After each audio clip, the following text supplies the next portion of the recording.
Hola mi gente! Welcome to Tips and Tricks by yours truly Elena and baby Prisca de la fábrica Admira, que voy queriendo y descubriendo un poquito más cada día. Today is tip and trick number 3. Let's see what it's all about. So today we're gonna talk about right hand finger independence. Meaning how do we make one of our fingers louder than the other if needed. For instance, we might have a piece with a melody and an accompaniment. The classic example, etc. Now we might be using apoyando for that. Fantastic, nothing wrong with that. We should use it because we choose to, because we like the tone better, for instance. But technique-wise, we should be able to achieve that result just with the tirando. We should be able to do everything with tirando.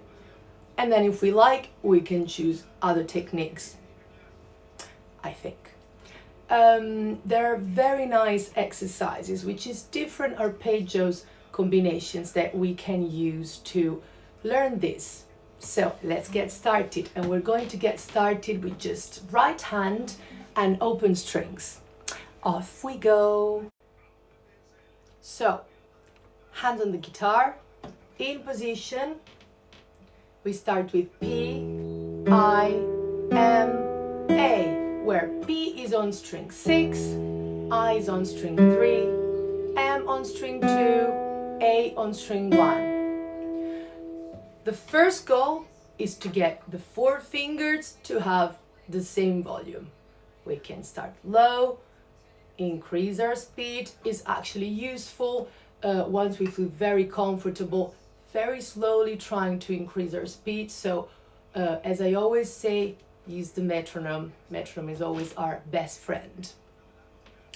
Once we get this comfortable, just our 4 fingers, then we start giving accents.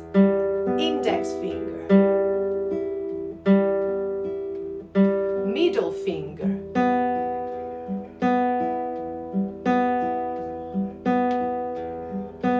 A finger,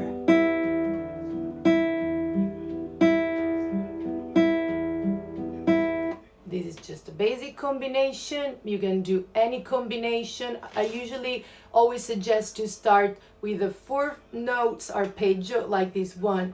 Then we can do longer ones. For example, P, I, M, I, A, I, M, I. And again, all same volume.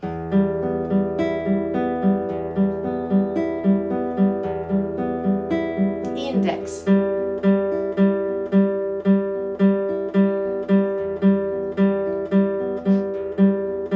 Middle.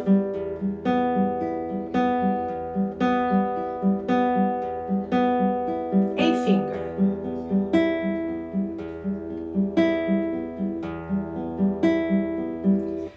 As I said, combinations are whichever you like. You can play around with it. But always focus on that one finger at a time. How do you do that? Just make sure that your brain is thinking about that finger and everything else super quiet. Make that difference between loud and quiet dramatic even more than you would do on an actual piece. It's literally from ba, ba, ba, ba, ba, ba, ba, da, da, da, da, da, ba. Everything else super quiet, but holding that same position. Make sure you're not jumping with your hand. Make sure your fingers are relaxed and close together. Make sure you don't do that to create tension.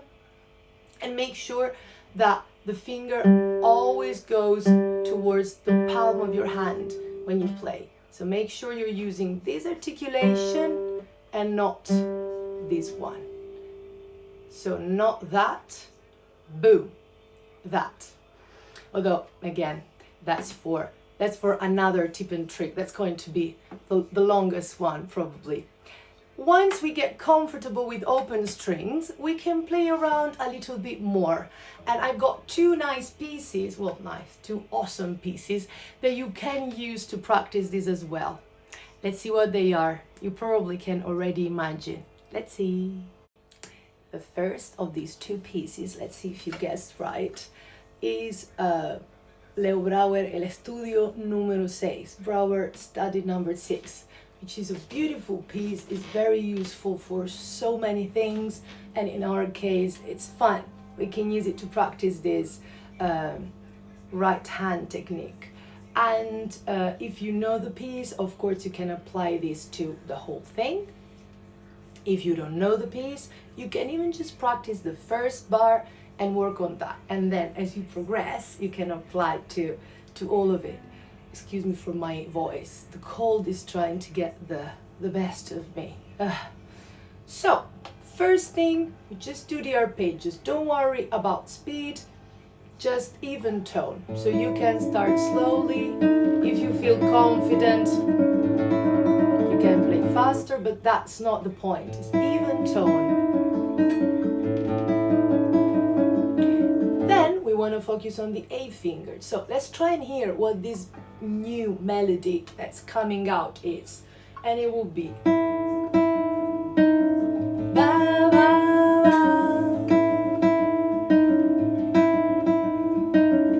we do the same with M.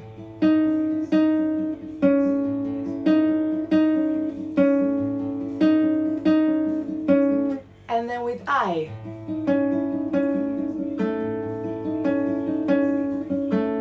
And then we can try slowly and put it all together. So we repeat it more times. Accent on A. Maybe we can do it twice on A, twice on M, twice on I. Let's see.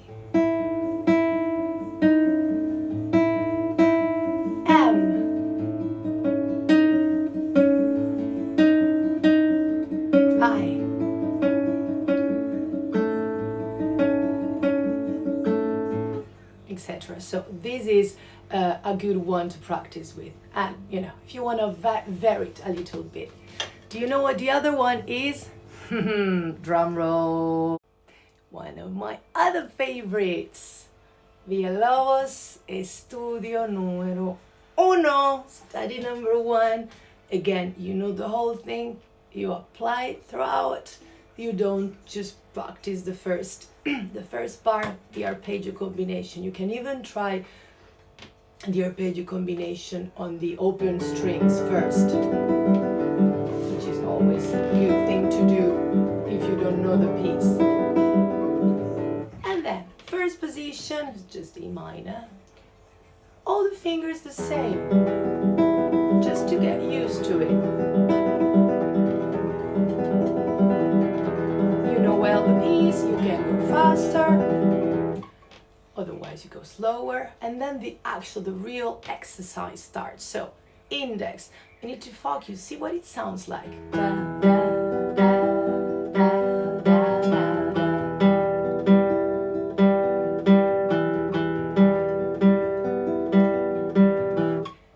M.